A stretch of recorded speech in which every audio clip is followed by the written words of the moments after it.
welcome. Really nice to see everyone here today. Really nice to see so many faces. And good morning. So first things first, a few boring things to make sure we're all safe and sound while we're here today. There's no scheduled fire alarm test. So if the alarm does go off, we're leaving by the nearest exits out to the car park of the London Aquatic Centre. Hoping there'll be some people in some yellow jackets to guide us if that's the case. There are pretty accessible toilets on every floor. If you've not seen them yet today, they're just out here and to the right, and you see a sign at the back.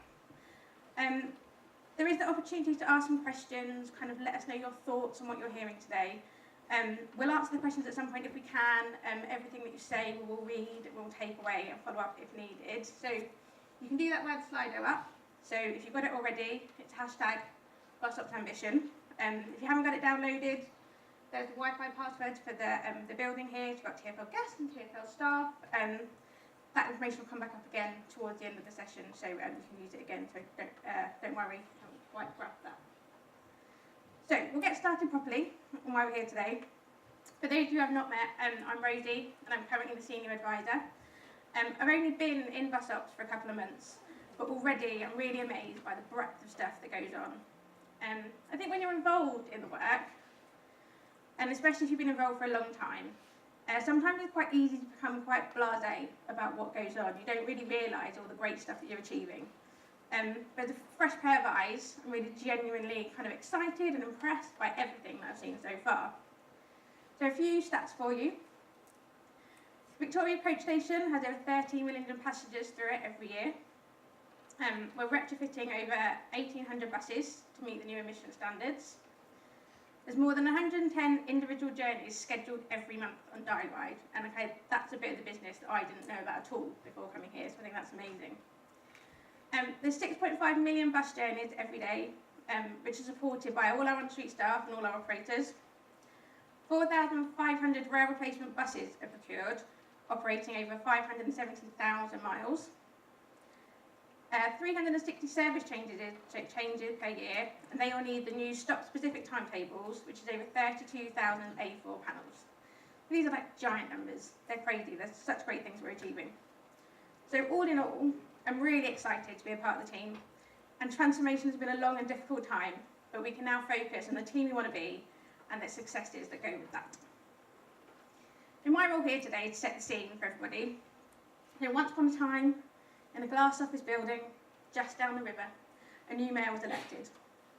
This was back in 2016, and from then, the new mayor's transport strategy was published. The transport strategy sets out several outcomes relevant to bus ops, all of which need to be underpinned by a better financial efficiency. So these are the areas that are mainly relevant to us. Safe and secure. To work towards the ultimate goal of Vision Zero, which is no one killed or injured on London's road by 2041. That's a big, giant target, and that safe and secure also means our customers just feeling safe on the network, getting on a bus, getting on a Dial-Ride vehicle, and feeling they're in a safe and secure place. Clean and green. Improving our environment by reducing emissions and reducing noise. Plenty of initiatives that are going on to do this, the low emission bus zones, the engine retrofit programme, and the new Dial-Ride fleet. Supporting a growing London. Public transport is really vital in supporting population growth. It's anticipated that demand will increase by 55% by 2041. We need to ensure connectivity between existing town areas and these growth areas. Shorter journey times. We need to make public transport reliable and attractive. We've got an 80% mode share target to achieve. That's one of the key drivers behind it.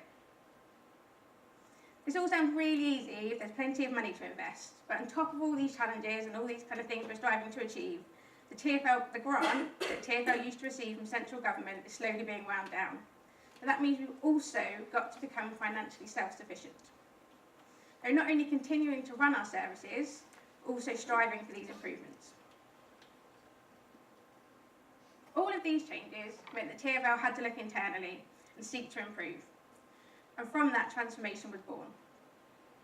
If you've been in TfL a little while, like I have, change isn't really anything new. But I do think that this change has been on a bigger scale than anything I've definitely experienced before, and probably many of you as well. Things really have changed from top to bottom. We had a new Deputy Mayor for Transport, a new MD for Surface, all the way through to reviewing our on-street operations and making sure everything's working efficiently. So you can see that quick potted history for bus stops over the last 18 months or so on the screen. So Claire joining at the start of 2017, following closely by the Surface senior management, consultation starting. Toward the back end of the year, Victoria Coach Station on-demand transport joined bus operations to get the team that we are today. The new Surface senior manager team officially stood up in October, and then the consultation for kind of the following work streams followed on hot on the heels. Today, our head office teams have stood up, and that post-transformation recruitment is well and truly underway. Change affects many people in different ways, and I've been part of 3 different transformation work streams and the ups and downs it entails.